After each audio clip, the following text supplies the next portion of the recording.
Lift your lid. Welcome to Swift Talk with Sherry Swift, helping you experience explosive growth, moving from where you are to where you want to be. Say no to mediocrity and yes to the life you want and deserve. Here is your host, best-selling author, performance coach, and speaker, Sherry Swift. Welcome to Swift Talk with Sherry Swift. I am your host, Sherry Swift. Welcome to All Things Real Estate series. The topic of real estate holds a very special place in my heart, as 40+% of my coaching practice is in service to real estate agents, teams, and brokerages. I've been in relationship with real estate since 1999, which is when I earned my real estate license. After successfully selling for many years, I transitioned my focus to my passion and purpose of coaching, consulting, and training others to build their successful businesses. Yes, real estate is a business. One of the greatest challenges that the hundreds of realtors that I've supported faces is the differentiation between real estate, the job or hobby, and real estate, your business, that requires planning, execution, consistency, and accountability to create sustainable success. Most of my clients come into the industry for the 3 F's: freedom, flexibility, and finance. And what they don't realize is that you can't take the freedom and the flexibility before you create the consistent finance. There is a necessity for entrepreneurial reprogramming here. No one is coming to make you work, make you show up, make you lead generate, make you follow up. You have to create and maintain habits that will ultimately reflect your success. If you and I have ever had a conversation that involves the growth opportunity of going from where you are to where you really want to be, you've heard me say that mindset is 90% of the success formula. This is where coaching comes in for most of my clients and their teams. Now, I'd like to introduce you to one of my longtime coaching clients, Matt Stransky. Matt is the president and team leader for Stransky and Company. Matt has grown with me from being a team of 1 to leading a successful team of 7. Matt is a real dude that's building his real estate machine from the ground up and having a great time doing it while providing an outstanding experience for his team members to grow into the rock stars that they are with absolutely no limits. Welcome to Swift Talk, Matt. Thanks for being here. Thanks for having us, Coach. Humble. I am so excited about the opportunity to talk with you about your real estate machine, how you're growing it, what you've grown it from. I am super, super, super excited about having this conversation. Oh, me too. Again, it's real estate and Swift, and doesn't get much better than that. Let's start at the start. You and I have been working together, and you've been coaching with me. We started, I'd have to say, about 3 years ago? Yeah, 3 years, yep. Okay, so why don't you give me a little bit of a history lesson here on where you were 3 years ago? Yeah, and again, I obviously speaking to where I was at as a realtor, I think the best word is really content. I was a one-man band. I was doing everything, just as you said in the introduction. I definitely didn't have a business. But what I did have is kind of what you said earlier. I had freedom, flexibility, and finance. I came from blue-collar family. So in my opinion, to make 6 figures was kind of like always the mark, you know. And at that time, I really wasn't dreaming big. You're talking about mindset. I didn't know any different. You know, I was so content and so happy and so grateful with my life then. I had my wife, and I didn't have my son yet, which obviously changed things, and I was doing jiu-jitsu. I mean, life was good. So that's where I was at the day we met, and just content. What did you think you wanted out of your real estate business? What was your primary focus? I think you were doing some investing, right? Yeah, so I kind of indirectly became a realtor, and just that. Going through school was never my bag. I was introduced to a book called Rich Dad, Poor Dad from my mom and dad that changed my life. that book really kind of set off my real estate journey, my passion. And I did. I knew at one point I was always going to be a real estate investor and never knew that I was necessarily going to be a realtor. And sure as heck didn't have a clue, about this whole real estate team. So then what happened is through kind of my investing and doing some stuff on social media almost accidentally, my name built a little bit, and then indirectly I became a realtor, and I enjoyed it and obviously had some success with it. But I was middle of the road. I mean, I sold somewhere independently, probably between 5 and 8 million. And again, just content. But the investing side is still, a huge passion, but that's where I came from. I came from that investment side and then indirectly kind of became a realtor. Okay. So let's fast forward into where you are now, present day. Tell me about your team. And in such a different place. And again, it really does. It starts with you, and I'm sure we'll probably get into it a little bit, but mindset, when we sat down, two things happened. One, limiting beliefs, right? I got rid of those. And I started dreaming bigger. So that's number one. And as a team, we're dreaming bigger than honestly I ever imagined. And as of now, I've got 6 active agents selling. I sell a little bit, but it's more onesie twosies. Those guys are really the warriors. And then I have Linea, who's an absolute badass and is actually doing some coaching with you two now, which has been fantastic for her. And she runs the back end. She makes sure that the client experience on the back end is just as great as it was when they're meeting with the realtors on the front end. Okay. So let's pause for a second and talk about Linea. Okay. Everybody needs a Linea. And you've got a lot of realtors who are listening who may be at a point in their career where they realize that they need someone who is going to be responsible, as you said, for being their internal badass that's responsible for creating a customer experience that is flawless on the inside, right? Yeah. So tell me about Linea and how she changed your business. Yeah, absolutely. And really what Linea did, and first almost addressing, and I relate, and I'm not that far removed from it, it's fear. It's fear that prevents the agent from doing it. There's some ego and you're wondering if that person can do it as well as you. And then there's some fear, right? You're bringing on more overhead. Am I really going to get this money back? But what you get, and the statistics better than me, but I would be shocked. I mean, you probably double your business. And the reason you'll double it goes to the 80-20 that you're always coaching us on, is it puts that realtor in a position to get into the activities that are going to make the team money. No one is making any money as a realtor, filling out paperwork, signing addendums, chasing title, chasing lender. So that's what a Linea does for a team or for a single agent. And, I kind of did it backwards because I didn't have you. My first hire was a buyer's agent, but I would tell everyone, just as you are, that your first hire should be that person. It frees you up. It frees you up to do the stuff that counts. Yeah, absolutely. Tell me a little bit about if I were, just one of these people that's listening out here and thinking, I need a Linea. What type of personality type are you looking for when you're looking for somebody? Am I looking for another realtor? Am I looking for, what am I looking for to be the badass in my office that's going to manage everything? And, oh, by the way, hold down all of my buyer's agents who are out there selling so they don't have to worry about doing anything but selling. What kind of personality type does that need to be?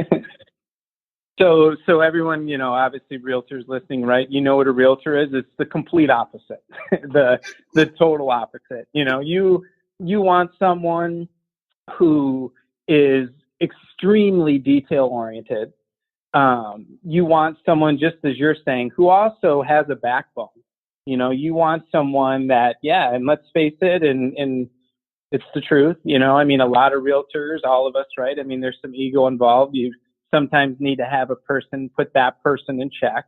So I think what that person looks like, again, is someone very detail oriented, someone who loves systems, like they get excited with to-do lists and checklists. I mean, that gets them literally fired up. And for me, and this is all my team, but also someone who's loyal, because the one thing I can tell you from experience is that agents are obviously, I mean, they're out there bringing home the bread, and we kind of always say as a team, you know, they're bringing in the kill, but it's really Linea who gets everyone paid. You know, Linea is also a person who, through the details, she's sending contracts that are binding. So you want that person to, again, just be so detail oriented, it's almost sickening. Yeah, I agree. So tell me a little bit about how long it took you to find a Linea, and, you know, where'd you find her? How long did it take you to find her? So I was kind of lucky. I mean, when I first started my business, I actually had another assistant before Linea, a girl named Nicole Zutantis, who's also now running a very big team. But indirectly, we had kind of had some systems in place. So me and Nicole had worked together for about a year, and it was an awesome relationship. And she moved on to do some other things and came back into the real estate world. At that time, I met Linea. So Linea has been with me now almost, call it around a year or so, give or take. And it took me some time. You know, where I was lucky is that I never had to fill that gap. And the one thing I really felt fortunate is these people on the back end, they're the heartbeat of the organization. Yeah. So obviously, and you know it through coaching me through it, I mean, it was a nervous time. Where I met her, my wife and Linea worked together, you know, when they were younger, and I actually worked at the same place. My wife tricked me into working in the rock yard with her. I was the muscle and she was the brains inside, and so was Linea. And that's how we met.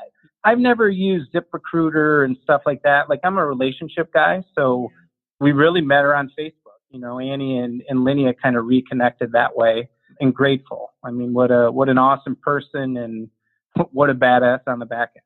Yeah. So what I really hear you saying is that a lot of times we have talent when it's time to build the team right inside of our sphere of influence and right inside of our database. And a lot of times right through our key influencers and our inner circle to find the talent that. Exactly. And I think the advantage to it naturally, you know, you can be the best recruiter on the planet, and it's a skill, and I'm learning that, and you're helping me hone it.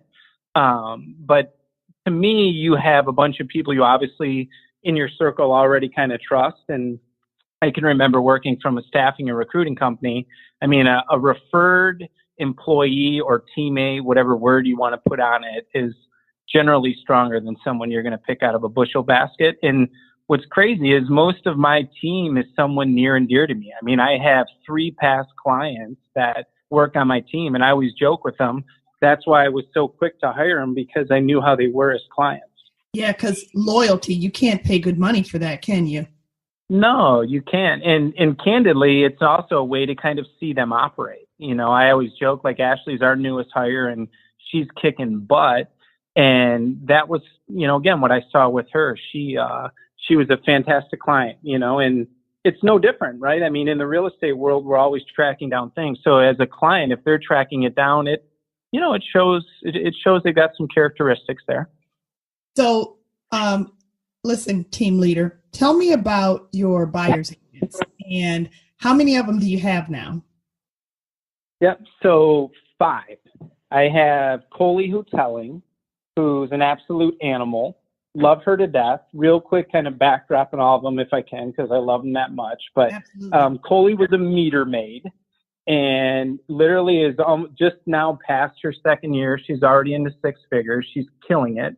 She spends most of her time in the 20s. She was a past client. So she was buying a house with her partner at that time. And like I always tease her, she busted my chops. So I loved her from the start. Me and her had a very deep connection as a real estate investor. And candidly, I gave her a few books to read. Most people that I give the books, even though they ask, they never read them. She came next meeting and read like half a book, so I fell in love with her.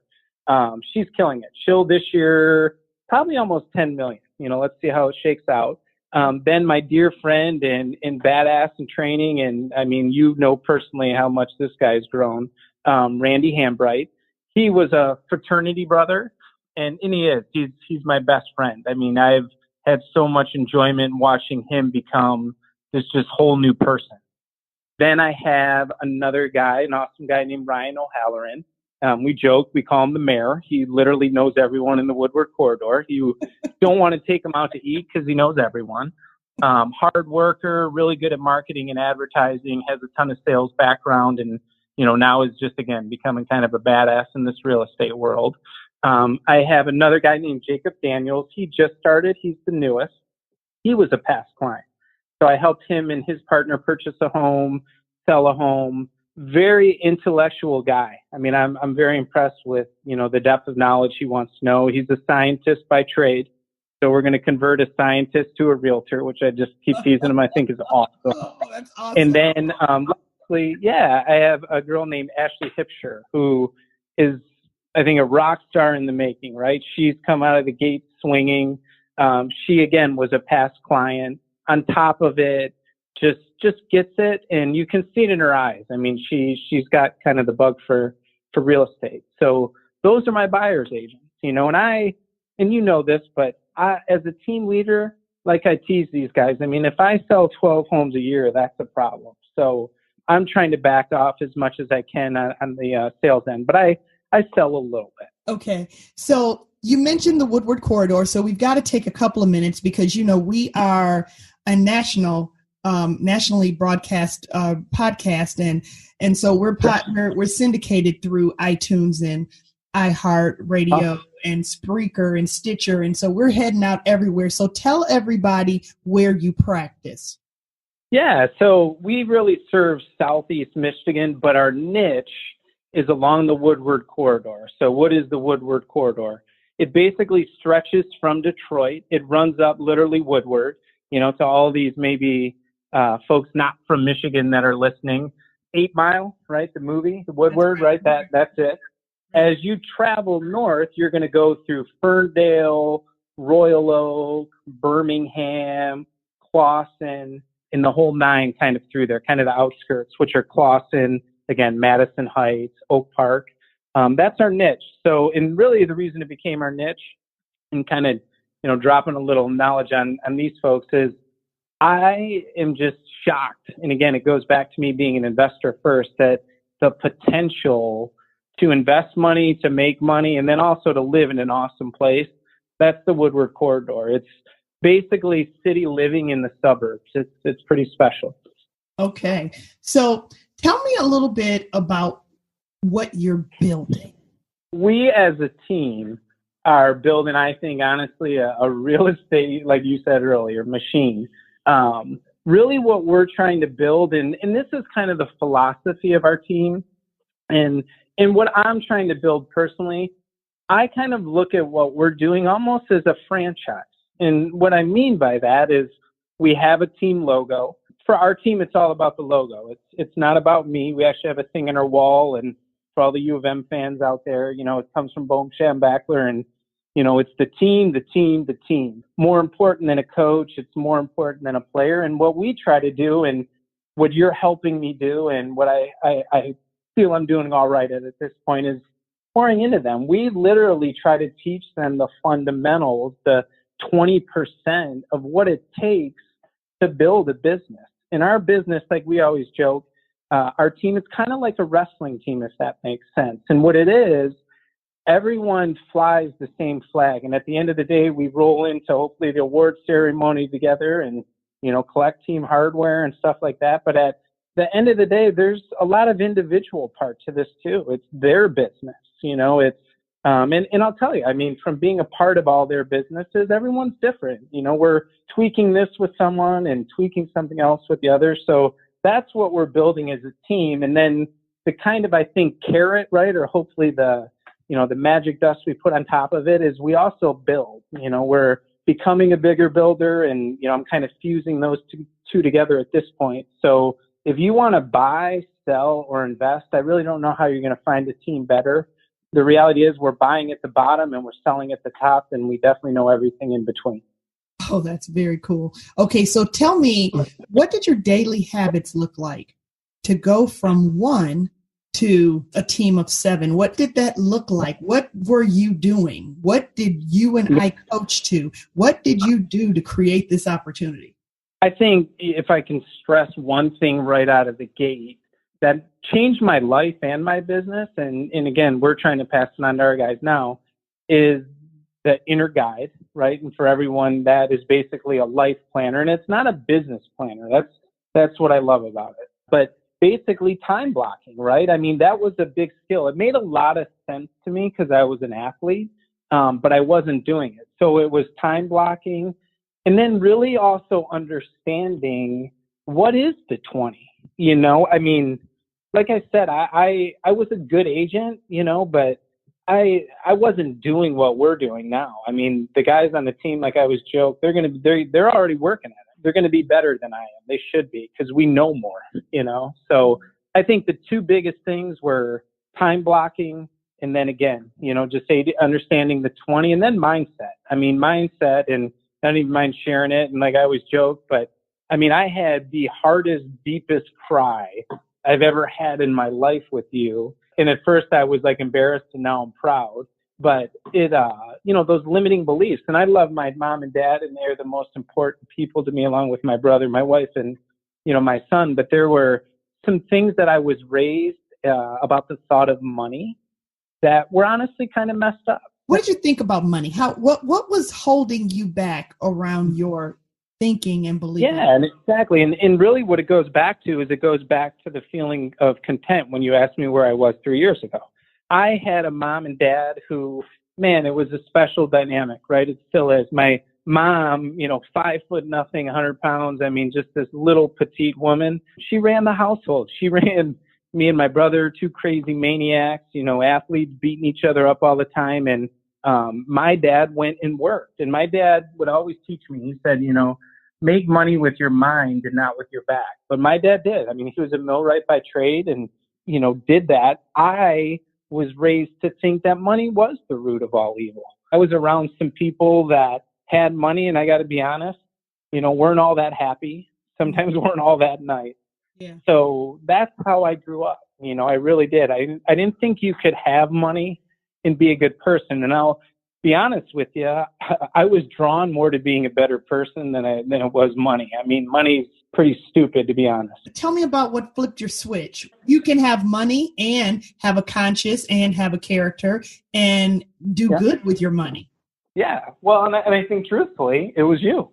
That was probably one of the biggest influences that you had on me, was to understand that. And and surely expressing it, I mean, God and faith rule my life. That's what I realized. You helped me understand that, it's a catalyst if you're going to be a schmuck. And it's also a catalyst if you're going to be a great person, So every day I'm striving to be a good me. And I realize money is just part of that. But I do. I mean, part of my big dreams and, my whys now that, you've helped me create, I mean, one of my biggest is I want to build baseball field. I want to put my mom and dad's name on them and do that. So it's the giving back, but that's what broke it. I realized that you can have money and still be a good person. And then candidly, the other thing behind that is I had my son. He was on his way and my life started changing. It was like, okay, I'm content. I'm making some money, but man, everyone's telling me how much a kid costs, and so it lit a fire. But it was really with you that I broke that, and I have no problem saying it now. I love money. I just said earlier I didn't, but I don't love money for what it does, but it gives me comfort. I don't need things, and then hopefully that's the idea. To give back, and like we always talk about. So that's the thought. You can do a lot of good stuff with it. Yes, you can. Yes, you can. I tell people, and this because we've been talking for a long time now, I tell people that tell me that, I really don't need much money. Money's not a big deal to me. My reply to that is always, well, if you could give all the money away, who would you give it to? So I think a lot of times, if you agree with me, a lot of time the excuse that we make that I don't need money, I don't want money, a lot of that is, like you just said, rooted in our original Santa Claus thinking and our mindset around what bad money brings into your world. And then not only, but can we just deal with the reality that there's a lot of hauling ass that you have to do to make a lot of money. So sometimes we make Yeah. a concession that we don't really need the money because we don't really want to haul ass. Would you agree? Yeah, yeah, and I think as you say that, and you know me, always coach and transparent. I mean, there was probably a little of that too, because I'll be honest, there's a little bit of me that's lazy by nature. I mean, I always joke. I mean, I would retire tomorrow. I mean, now that we've been teasing, I don't know if I would because I'm having so much fun. But it's yeah, I would, like I said, going back to that first conversation we had on the talk here is, I was content, and so I agree. Sometimes I maybe, admittedly, maybe just didn't want to work that hard either. So there's some truth there. Yeah. So here's what I hear you saying. You said to build this machine that I have now and that I'm building bigger and bigger, I learned how to time block. I got my limiting beliefs in control. What did your daily habits look like?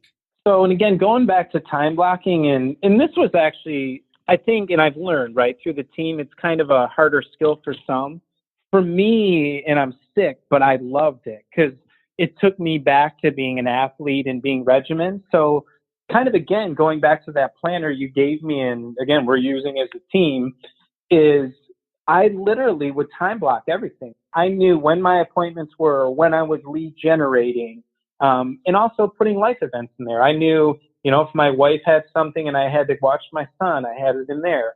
One of my big rocks is jiu-jitsu. That was always on there. So my day became intentional, and that is what happened. I literally, and it as good as anyone, but and what you taught me, but every Sunday I was sitting down. My weeks became intentional. My months became intentional. And then obviously my year became intentional. So that's what it was. It was the time blocking, and every week was pretty much the same.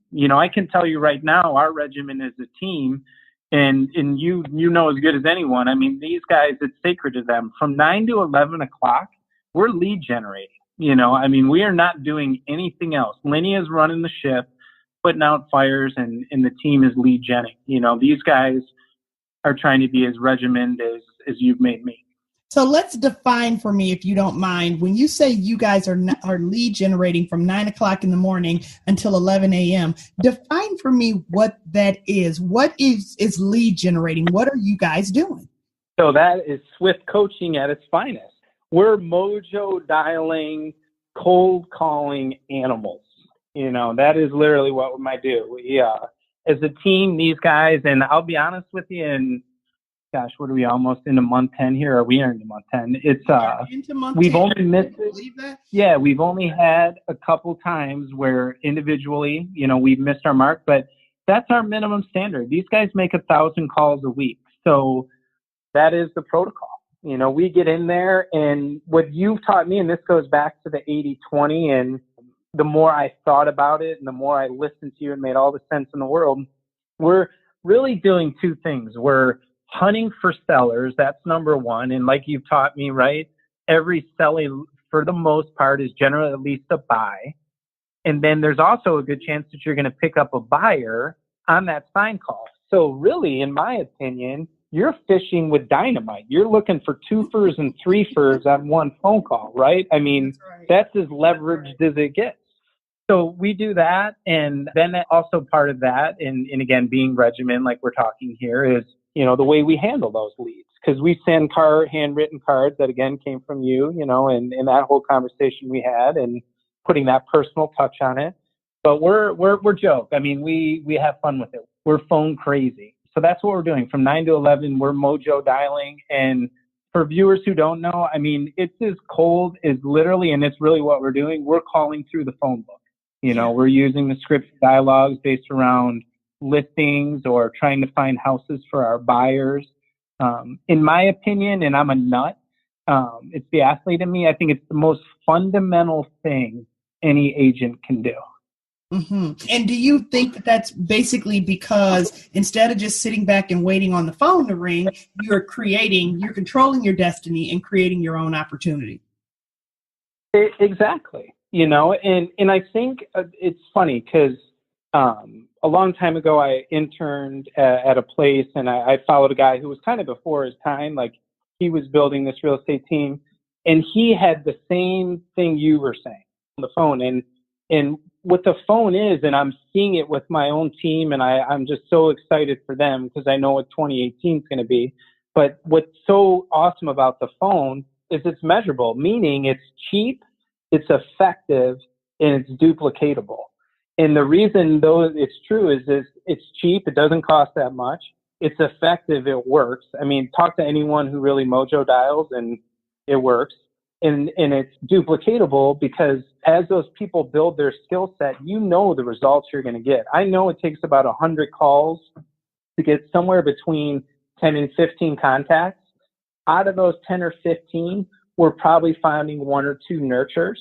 You know, and for those folks who don't know or aren't coaching with you, a nurture is just somebody who is going to sell. They're going to sell maybe in 6 months, a year, 2 weeks, doesn't matter, you know, and then like you taught, I mean, we database them, and we're really putting together kind of a 1-2 punch on the back end of how we're going to communicate with these guys in 2018. So that's what we're doing from 9 to 11.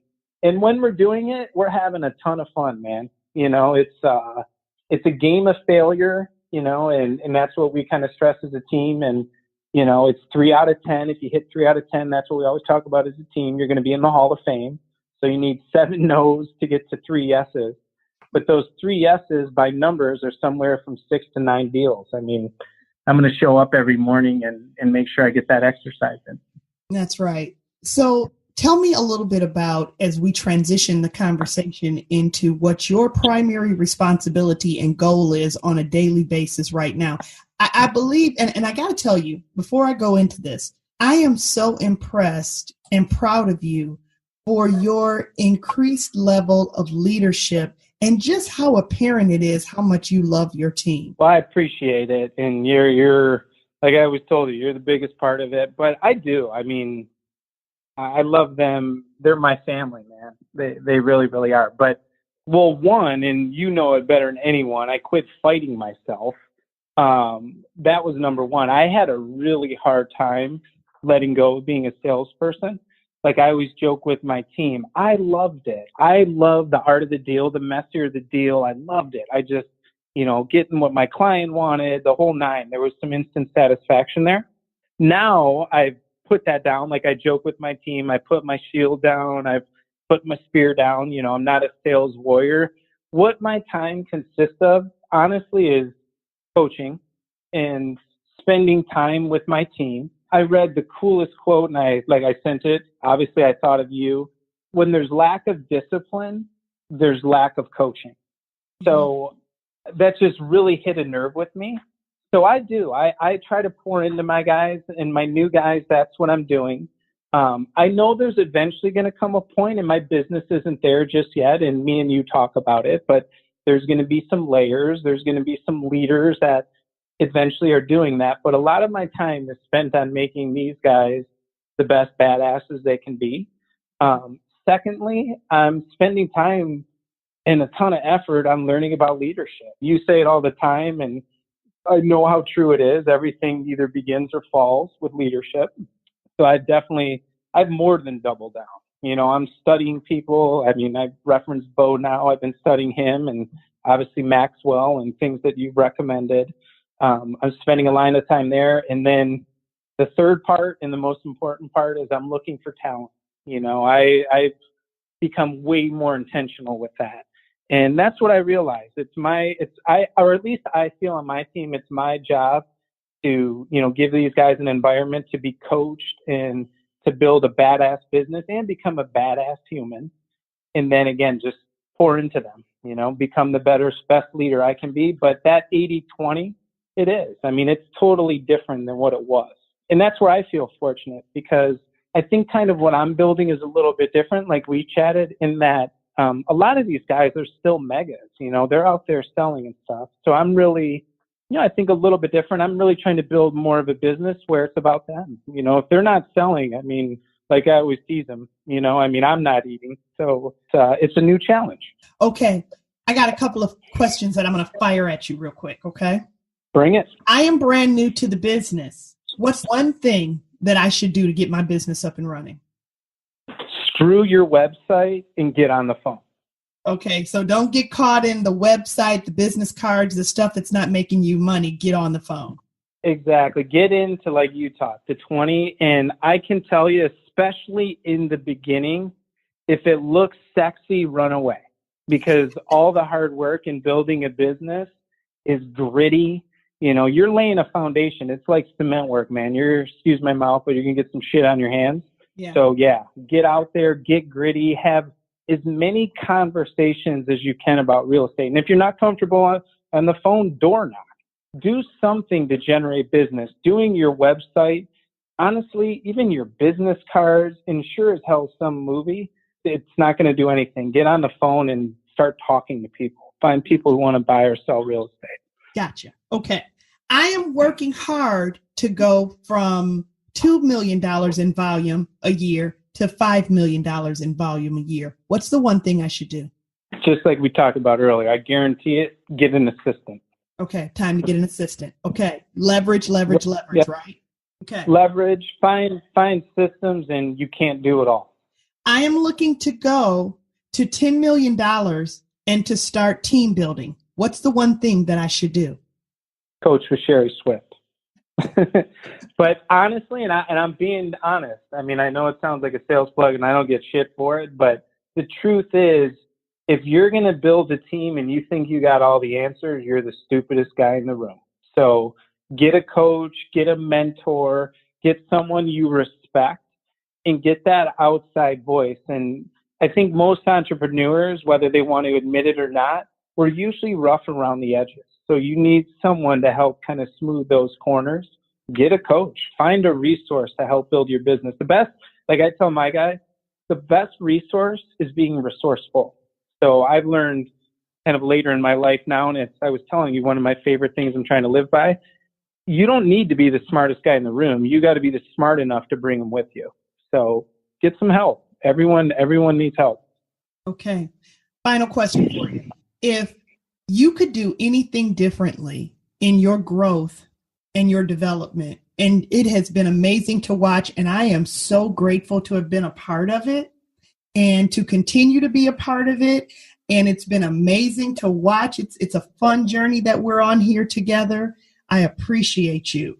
If there's one thing that you could change and you would do differently in your growth process, what would you do differently? That's a really hard question because you know me. I mean, I think the whole journey is, you know, what it's about. Honestly, I wish I would have found you sooner, you know, because I think, again, especially going back to what we talked about earlier, the limiting beliefs and the money and all the weird feelings I had. That's the only thing I would do differently. But also at the end of the day, being honest, there's not a lot I would change, man. I'm like you. I'm so humble and I'm having so much fun. And like me and you talk sometimes to go through.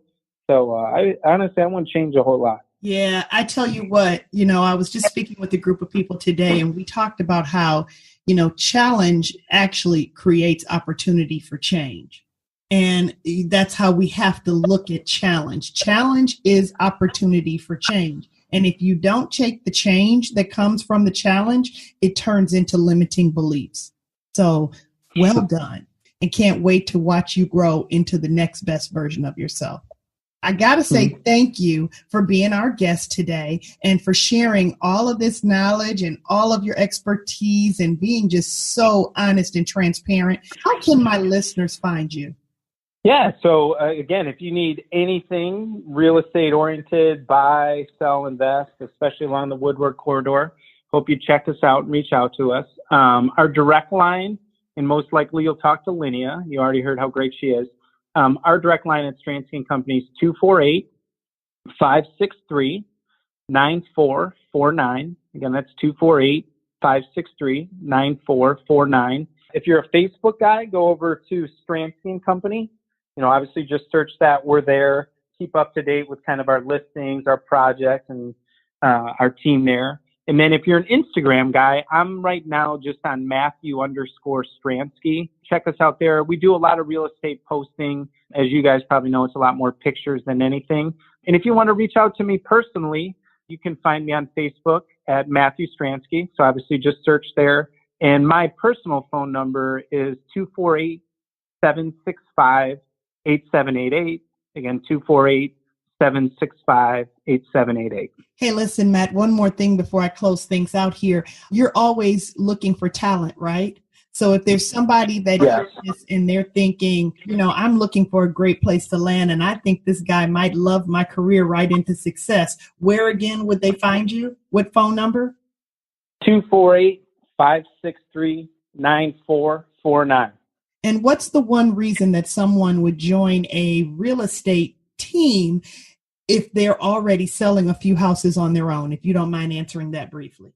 Yeah, just like you've taught me, and really what the coaching and the team atmosphere does is whatever you're doing, we'll put it on steroids. So if you're doing 2 million, where there's plenty more, and I can assure you from the tricks of the trade that we've learned through you and, also building our business, we can definitely take you no matter where you're at and just build on it. So it doesn't matter where you're at. We have a system, procedure, and a coaching environment.